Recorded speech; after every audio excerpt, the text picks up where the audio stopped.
jefe, ahora ya veremos lo que hacemos con ella, ¿vale?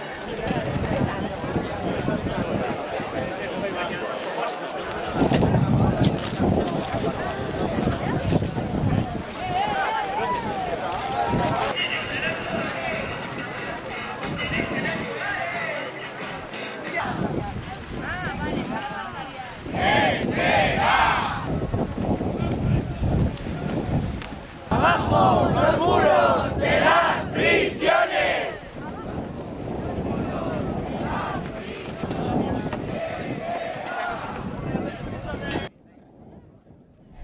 Urrunean dauden espetxetara, asterik aste, astez aste, ehundaka famili, ehundaka senide, ehundaka lagun egiten duten bezala.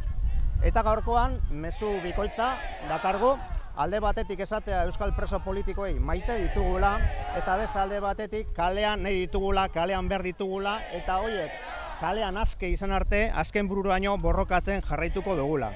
Esan beharra dago ere, martxa hau kontestu oso berezi baten ematen dela, alde batetik euskal preso politikoen kolektiboa eztabaidan murgilduta dago, eta beste alde batetik apirilean 8an eta erakundeak bere armagabetzea burutu egin zuen.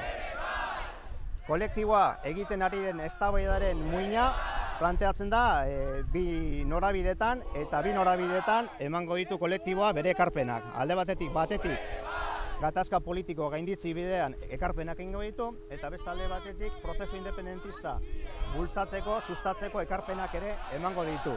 Apirilean 8ko armagabeziaren ondoren ja ez dago hitzakirik, presoen auziak agendan egon behar du, lehentasunezko auzia da eta horri erantzuna eman behar zaio, eta bada garaia konponbidean sartzeko.